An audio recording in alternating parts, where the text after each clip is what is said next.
Now we find ourselves in the interesting little burg of Dexter, Oregon, famous mostly for having had the bar scenes at the Dexter Lake Club filmed here.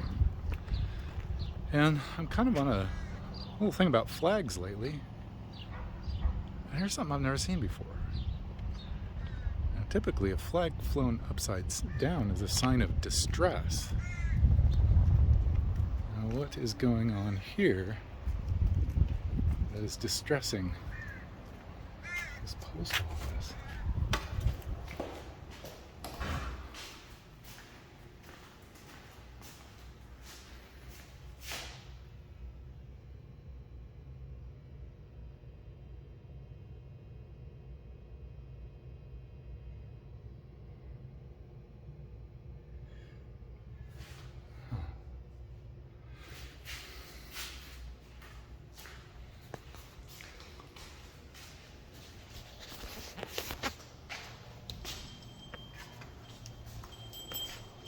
Hi. Hey, how are you? I'm good. I have a question.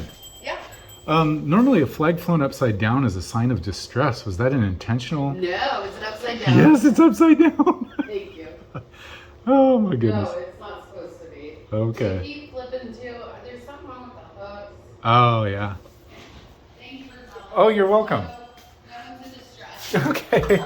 I've fallen upon Oh my God, yeah.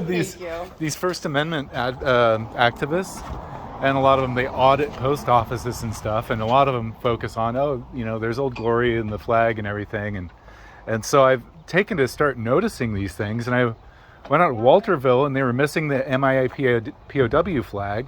Oh, they were? Yeah, it was damaged, and so they have it on order. And then I went through Pleasant Hill, and they just have a little standard coming off the wall with the American flag, but of course they're not going to pay for putting a pole out for a double one. But it's like the only one I've seen that actually doesn't have a POW flag. This was right this morning. I wonder if someone came in. Somebody might have been fooling with you. You know what I mean? Yeah. Hey, let's play. I put them up. Yeah. Let's play a joke on the postmaster. Oh my gosh, I would be so annoyed. Well, I appreciate you fixing it. Yeah, no, thank you for telling me. Yeah. Have you ever had auditors come through here? Or? No. Are you aware of the phenomenon? No. Yeah, they just So fill me in.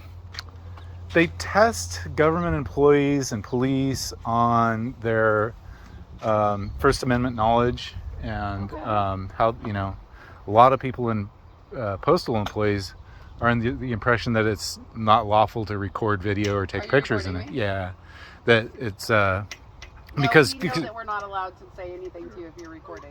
Right. So I think you guys got some guidance recently, but even then, a lot of them still don't know. So how come you're recording though? What's it for? I just because I figured I'd try it and share. We're not allowed to say anything. Right. And you guys aren't allowed to record any of the mail or anything like that. But out in the lobby. A federal offense. Right. Exactly. And I think people confuse that with just recording in the lobby for press purposes. Yeah. No. So. Yes. People. We did just get something actually about that a few weeks ago. There we go. Yeah. Well, it's interesting because the same federal law, it's like 18 USC 242 or something like that. I don't have it memorized. It's basically been the same for a long, long time. But there was a brief period after 911 where everybody was like, see something, say something, and cameras were suspicious.